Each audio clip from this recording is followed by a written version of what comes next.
For several months since the beginning of the year, I wanted to experience a European summer. When my Russian friend Anton invited me for a bike ride around Lake Balaton, it seemed like a great opportunity. I met Anton in Florida 6 years prior when he was visiting the US. He was now living in Hungary and planned a group bike tour around Lake Balaton. Since I wanted to enjoy summer in Europe, I decided to join. I also wanted to attend a vegan festival in Berlin afterwards, so I organized to go to Europe for 10 days. August 16, Day 1. I lived in the US, so of course I had no bicycle in Europe, and I wanted to meet up with the group on time. I decided to arrive a day early and stay near Lake Balaton to prepare myself. I left Las Vegas to catch a flight to San Francisco and then hop across the pond to Paris.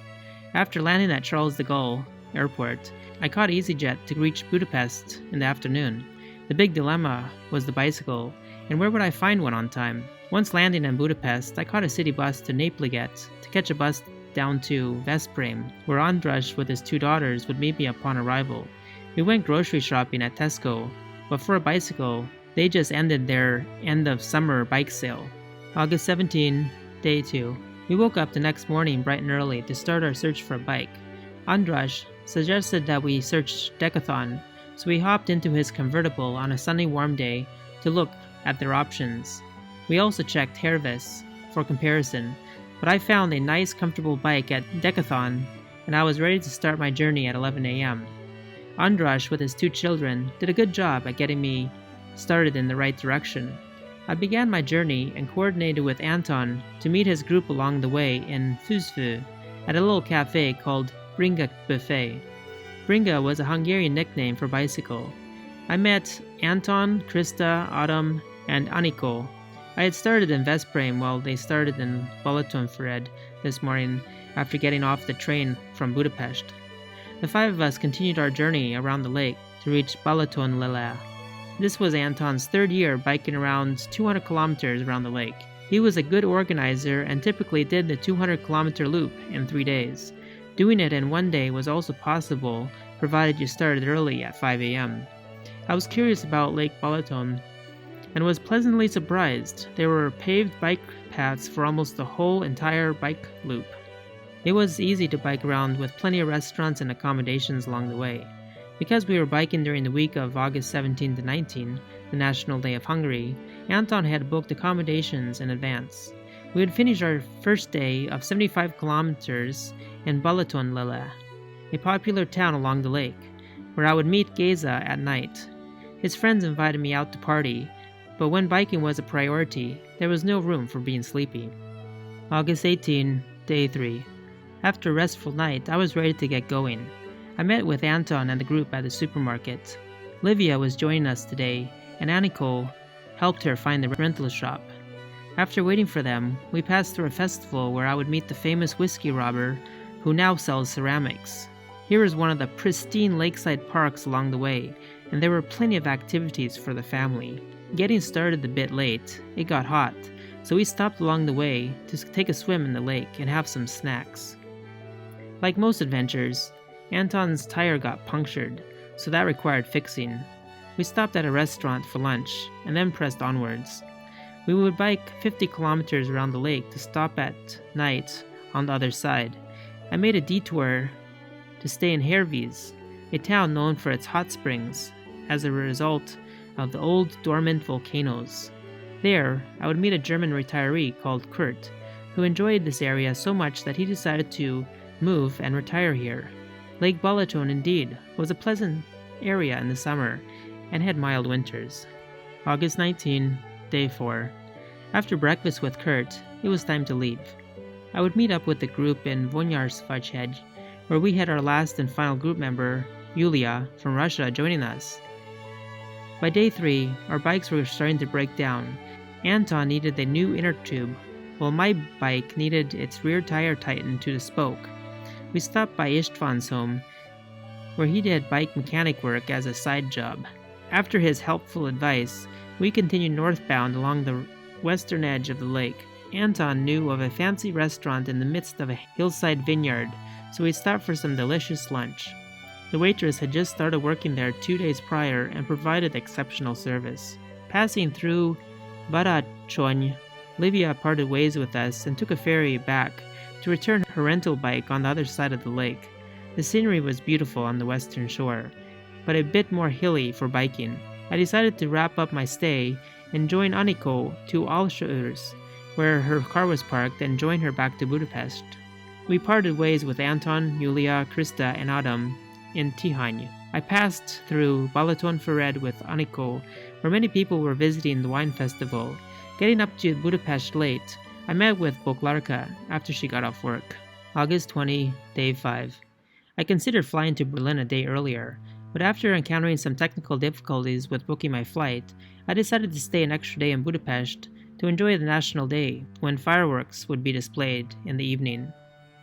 Boglarka had a long day of work ahead of her. I organized to meet with Mohammed from Iran and Dominika from Poland to try some unusual bread-flavored ice cream. Describing this flavor is similar to trying to describe vanilla. It is plain, yet interesting. Finding bread-flavored ice cream was only possible in this one shop at Diak Ferenctér, where the Ferris wheel was located. Dominika had to leave, but we joined another group. Sarah from US, Chris from the UK, and Vikas from India. Our itinerary had us visiting St. Istvan's Basilica and the procession that followed. We stopped at a cafe to have a few drinks and chat until the evening, when we strolled over to the Danube to view the fireworks. This year's fireworks was different because the Prime Minister had moved his residency and he wanted the show to be moved so he could view it from his balcony. After a wonderful day, we were hungry, and Vika suggested we visit Karavan, a place with many food truck options, which was located next to the famous ruined bar called Simpla. Nearly every tourist went to visit Simpla. August 21st, Day 6. The next morning, I didn't lose any time catching the tram and bus to the airport. I flew on EasyJet to Berlin's Tegel Airport and caught the U-Bahn to visit the Turkmenistan embassy. As with most embassies, when I rang the bell, they simply told me, "Come tomorrow, we're in a meeting." Delays with visas to visit new countries was an ongoing problem for me. Nothing was simple for globetrotting the world. Oh well, this was just a side project. My main focus for Berlin was the vegan fest they had on the weekend. I was curious on who really goes to vegan festivals. In the evening, I met with my friend Antonio, a Croat living in Berlin for the last 25 years. August 22, Day 7. I needed information for a transit visa for Turkmenistan, so I hopped on a bicycle to the embassy to find out. Earlier this year, I had visited the embassy in Brussels asking for a transit visa, but they recommended me going to Berlin. Now that I was in Berlin, I was told that they only issued transit visas to citizens of Germany, Poland, and Denmark. They referred me to visit the embassy in London. This seemed like a wild goose chase. Why was visiting some countries simply so difficult? August 23rd, Day 8. Walking to get my hair cut, I met Jesu, an Indian girl attending university in Berlin. She approached me offering information for Save the Children Foundation, and we became friends. I got a sharp haircut from Helmi, a Lebanese barber and hairstylist. It was time to go check out the Vegan Fest. I attended a few lectures and also met Lara Maria Schön, who invented a mate energy drink while visiting China several times. While there, Antonio met up with me to try one of the vegan ice creams. In his opinion, it had no taste. August 24th, Day 9. Going to sleep at nearly midnight every night is exhausting, so I decided to rest until early afternoon. Today, I organized to meet Jezo at the Vegan Festival for lunch.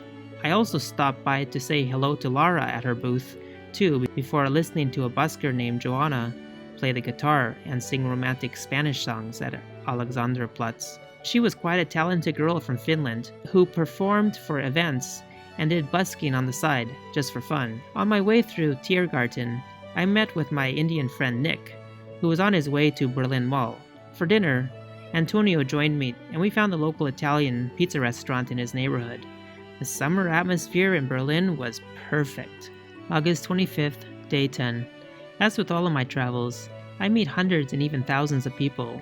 Remembering where they all live is a task in itself. On my last day in Berlin, I remembered that a Japanese girl named Miyako I had met in Las Palmas, Canary Islands, lived in Berlin. She recommended a small festival happening where one food truck offered flower ice cream. There were woodruff, rose, and violet flavors to choose from. It was my first time ever trying flower-flavored ice cream. Antonio recommended a hummus festival, so we went to visit the venue in Kreuzberg. I enjoyed my time visiting people and attending summer festivals in Berlin. It was time to make another move. August 26th, day 11. Returning to Tegel Airport. I would catch my flight back home and plan my next trip. Thanks for watching the summary of my 11-day trip. Stay tuned for more adventures.